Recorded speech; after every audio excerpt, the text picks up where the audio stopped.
Dear friends, in the first mystery, we saw our Blessed Mother with the right prerequisites being filled with the presence of God.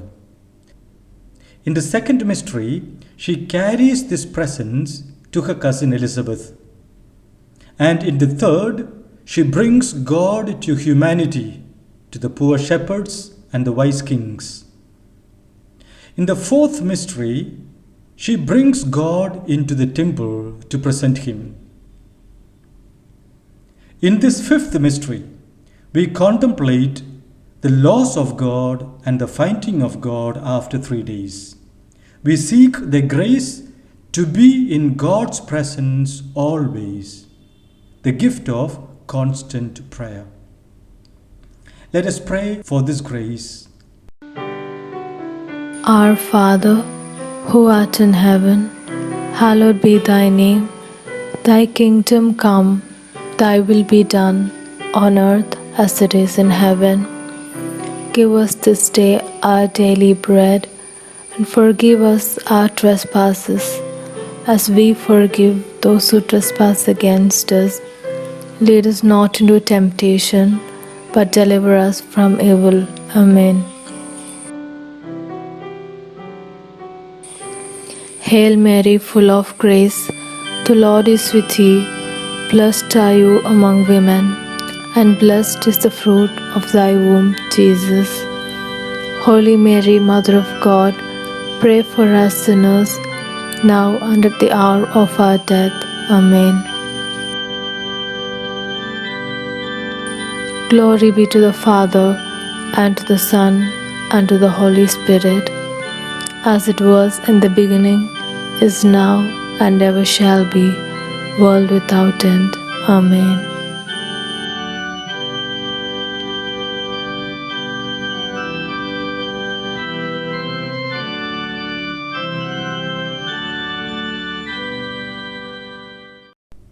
God is never absent from us. He is nearer to us than we are to ourselves.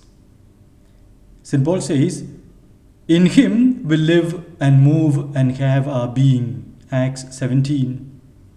And the psalmist says in Psalm 23, "You are with me always." Yet, we can experience the absence of God. As St. John of the Cross sings in the spiritual canticle, "Where have you hidden my beloved and left me mourning? Seeking the beloved, I shall head for the mountains." This sums up the sentiments of the fifth mystery. Dear friends, we can experience the loss of God in our life for many reasons. St. Augustine sings, "You were within me and I was outside. What kept me from you were the things you have made." For the present, however, let us focus only on the loss of God in prayer in the temple. How does one lose God in prayer? In 3 ways: distractions, difficulty, desolation.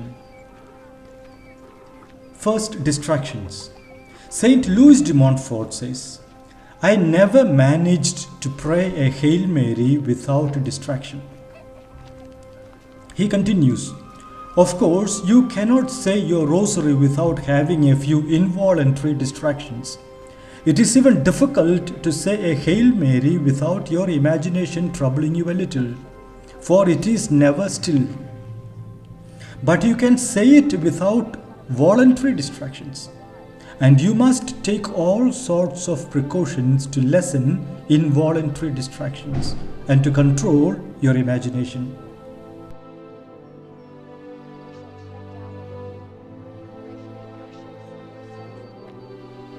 To do this, put yourself in the presence of God and imagine that God and His Blessed Mother are watching over you, and that your guardian angel is at your right hand, taking your Hail Marys, if they are well said, and using them like roses to make crowns for Jesus and Mary. But remember that at your left hand is the devil, ready to pounce on every Hail Mary that comes his way, and to write it down in his book of death. if they are not said with attention, devotion, and reverence. Above all, do not fail to offer up each decade in honor of one of the mysteries and try to form a picture in your mind of Jesus and Mary in connection with that mystery. How is it that you saw me? So that is what Saint Louis de Montfort says about distractions and how we can overcome them. The second way we lose God in prayer is through difficulties. Saint Teresa of Child Jesus says, "When alone, I am ashamed to admit it, the recitation of the rosary is more difficult for me than the wearing of an instrument of penance. I feel I have said this so poorly. I force myself in vain to meditate on the mysteries of the rosary. I do not succeed in fixing my mind on them." For a long time I was desolate about this lack of devotion which astonished me, for I love the Blessed Virgin so much that it should be easy for me to recite in her honor prayers which are so pleasing to her. Now I am less desolate. I think that the Queen of Heaven, since she is my mother, must see my goodwill and she is satisfied with it. Saint Therese struggled with the rosary, but she kept on struggling and persevering. Perhaps that's why Our Lady gave her the grace of showering her spiritual children with roses from the heavenly garden. The third way we lose God in prayer is through desolation. Our Lady once said to Venerable Mother Mary of Agreda, "The Lord absented himself from me in order that by seeking him in sorrow and tears, I might find him again in joy and with abundant fruits for my soul. In my great love, the uncertainty as to the cause of his withdrawal gave me no rest until I found him. In this, I wish that you imitate me, whether you lose him through your own fault or by the disposition of his will. For to lose sight of God for the purpose of being tried in virtue and love is not same as to lose sight of him in punishment for sins committed. So strong are the bonds of his love that no one can burst them except your own free will." For St. Paul says, "Nothing can separate us from the love of God for us in Christ Jesus." Let's now reflect on how we can seek and find God. Find God in all things. How can I say, like Saint Teresa of Child Jesus, not more than 3 minutes pass without me thinking of God? Or like Don Bosco, not a word, not a deed, not a step, except for the glory of God and salvation of souls? How can I say, like Mother Teresa, each word, each deed, each step to satiate the thirst of Jesus? In short, how to develop the habit of the awareness of God's presence until I can find God in all things. We find God through the practice of the presence of God and examination of consciousness. What is the practice of the presence of God? Practicing the presence of God is a spiritual discipline that leading Christians down through the ages have given a high priority. The one who brought this to perfection was a simple brother Lawrence, whose understanding of this spiritual habit is described in the famous book, The Practice of the Presence of God. Lawrence was born in France. He was a very poor guy, so poverty forced him to join the army. During a war, he was injured and he had to leave the army. The injury was quite severe and it left him with a severe limp, and this is important to our story. That's why I mention it. Lawrence tried to first live the life of a hermit in solitude, but then eventually decided this wasn't for him, so he joined a community, the Order of the Displaced Carmelites, as a lay brother. He took the name Lawrence of the Resurrection and spent the rest of his life with this Parisian community. His primary job was working in the kitchen, not a very satisfying occupation as you might imagine, and he had to cook for up to 100 people. However, despite long hours in the kitchen, chopping onions and peeling potatoes, endless steaming and frying and stirring, listening to people criticizing the cooking, Lawrence always seemed joyful, and people were attracted to him, many seeking advice. A priest by the name of Father Joseph de Beaufort was sent to interview this monk, and he had 4 conversations with him. In these conversations, Lawrence spoke about how he always was in the presence of God. The holiest, most ordinary, and most necessary practice of the spiritual life is that of the presence of God. It is to take delight in and become accustomed to His divine company, speaking humbly and conversing lovingly with Him at all times, without rule or measure, especially in times of temptation, suffering, anxiety, weariness, even infidelity and sin. Paul tells us to rejoice always, pray continually, give thanks in all circumstances, for this is God's will for you in Christ Jesus. That's 1 Thessalonians 5:16-18, and it is pretty much what Lawrence is telling us to do here. It is to take delight in, rejoicing, and become accustomed to His divine company, speaking to God at every moment. Now, most of us don't even think about Him for hours on end, sometimes for days on end. So we first need to build that habit of meeting up with Him. So this is your first exercise. Set an alarm on your phones or on your computer to ring on the hour every hour. When it rings, switch off the alarm, stop whatever you're doing, and just turn your thoughts to God. Now, please be sensible with this exercise. If you're in the middle of a board meeting and the alarm goes off, don't tell everybody you now need to pray. So to keep quiet. You might get away with this if you're the boss, but if you're not the boss, you're likely to get yourself fired, right? So be a little sensible.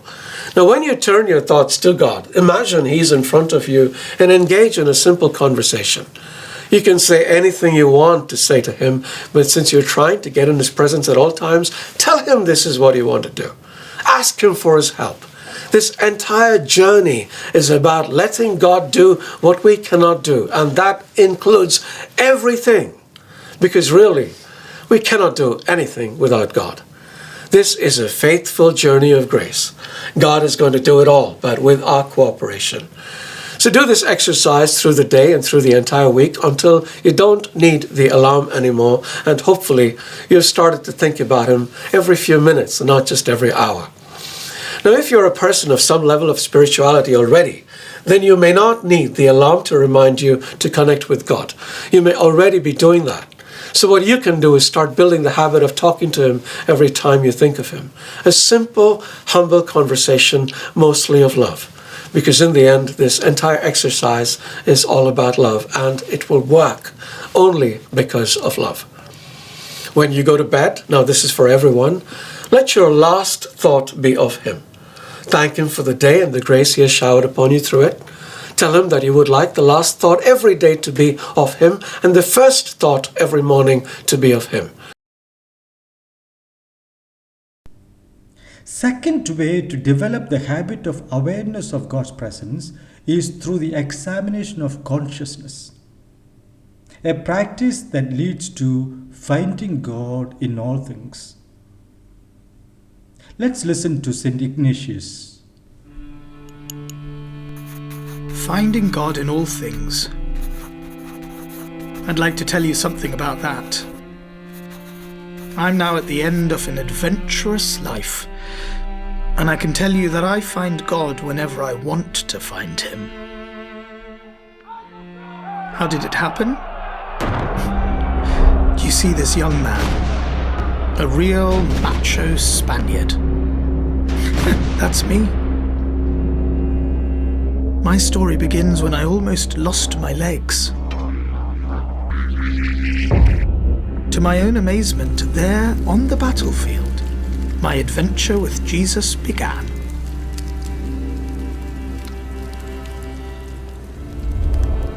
I was on my back for a year. At first with just one thing on my mind: to restart my life as a knight as soon as possible, until I slowly discovered that God had other things in store for me. I daydreamed a lot in those days. What else was there to do? About a prominent woman and how I would win her affection through my heroic deeds. What I wanted was a few novels about chivalry to read. But what I got was a book about the life of Jesus and a collection of stories about saints, people who followed Jesus in a special way. It surprised me that I started dreaming about these stories too. Then I imagined how I would perform the same great deeds as the saints, and that I would do even more for God than all these men and women put together. In all this fantasizing, I made a remarkable discovery. Each time I thought about my life of excess as a knight, I felt energized at first, but then I became lethargic and tired.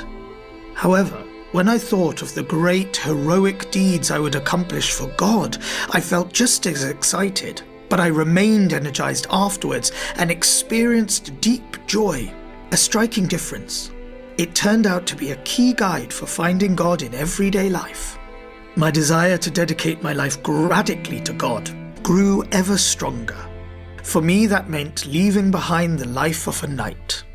I decided to go to Jerusalem as a pilgrim because I wanted to be in the places where my new friend Jesus had been. This thought filled me with joy, which for me was a sign that I was on the right path. When I was still just at the start of my journey, I got into an argument with a Muslim man. I found what he said about Mary, the mother of Jesus, offensive, and it really got under my skin. He went on ahead, and I began to question myself. I believed he had insulted Mary. Shouldn't I attack him with my dagger? I would certainly have done it before, but maybe it didn't fit with this new life. I didn't know.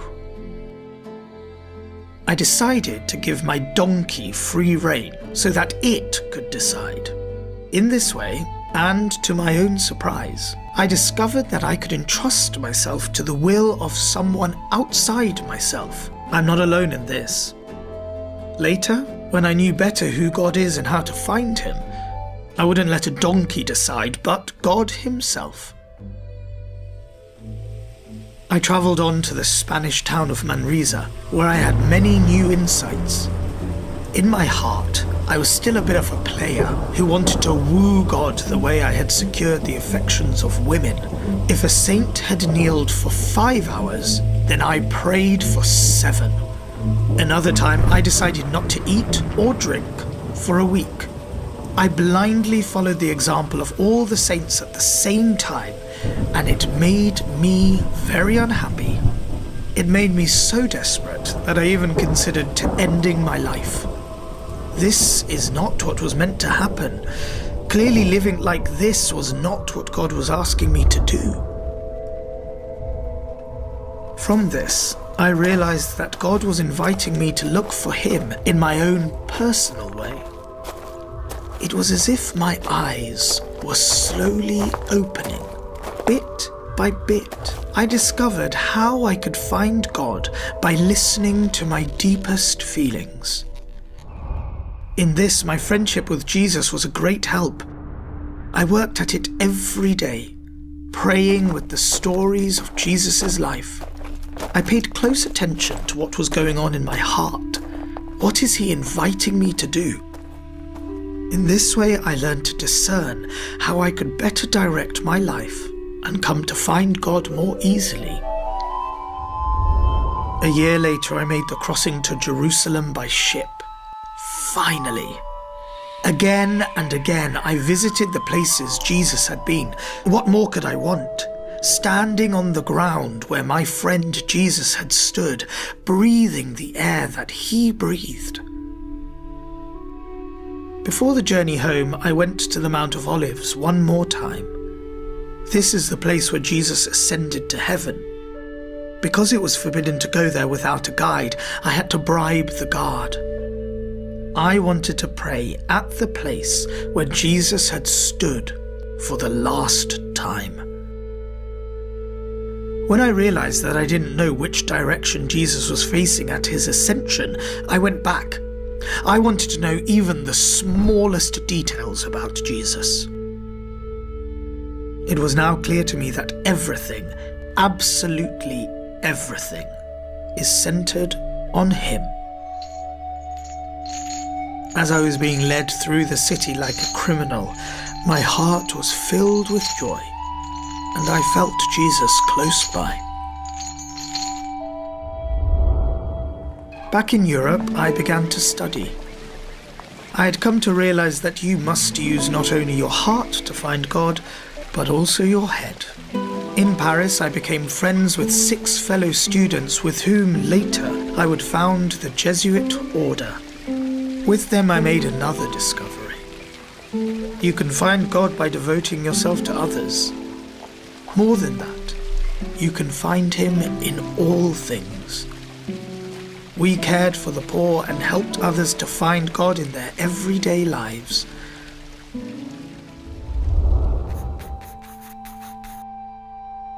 It's hard to believe what that cannonball set in motion. A tough guy who founded a religious order. What a conversion. And yet, this is not offered as something exceptional. Absolutely not. You too can learn to discern God's voice in the feelings and longings already present in your life. In this way, God invites you to a life of great joy and deep love for yourself and for those around you. It's up to you to choose to make your decisions on this basis. There are many ways to find God.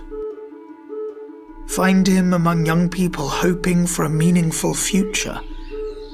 Listen to the earth that groans and longs for healing. See the countless poor, refugees, and outcasts yearning for justice. God invites you also to seek him and find him in all things. What conversion, what change of direction is he calling you to?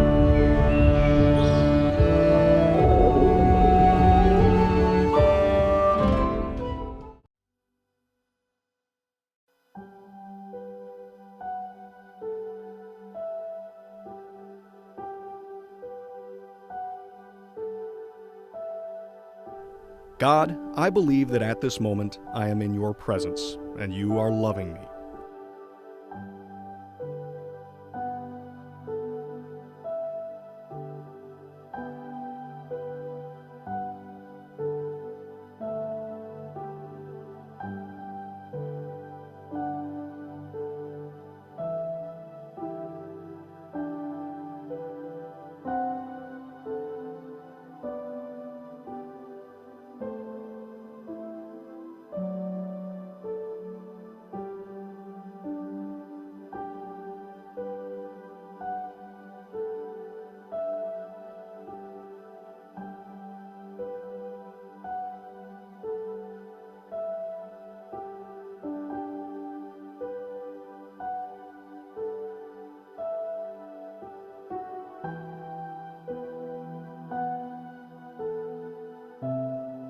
God, you know my needs better than I know them. Give me your light and your help to see how you have been with me, both yesterday and today.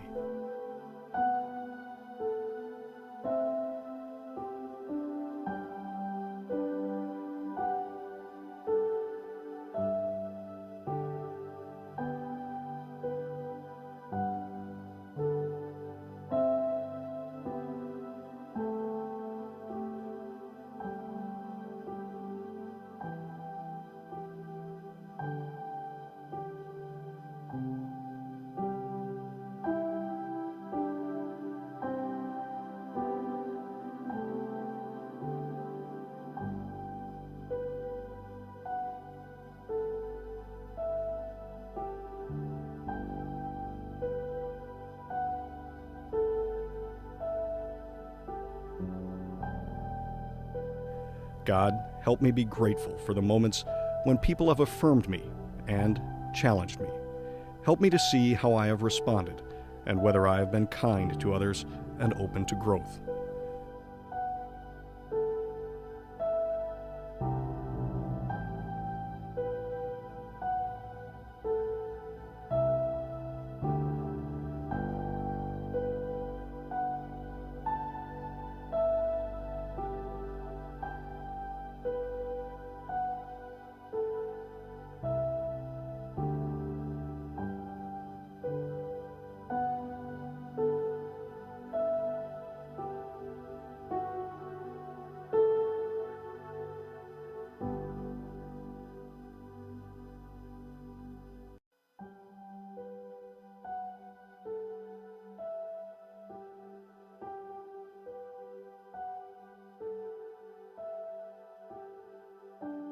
God, forgive me for when I have not done my best or have failed to treat others well. Encourage me, guide me, and continue to bless me.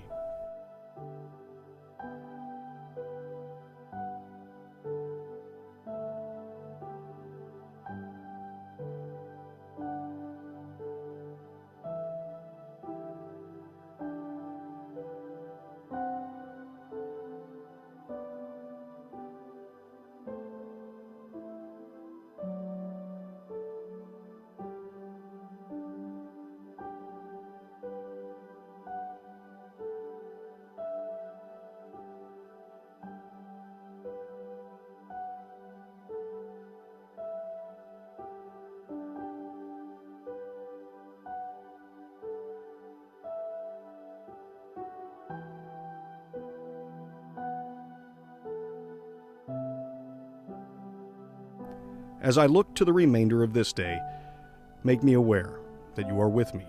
Show me how to be the best person you want me to be.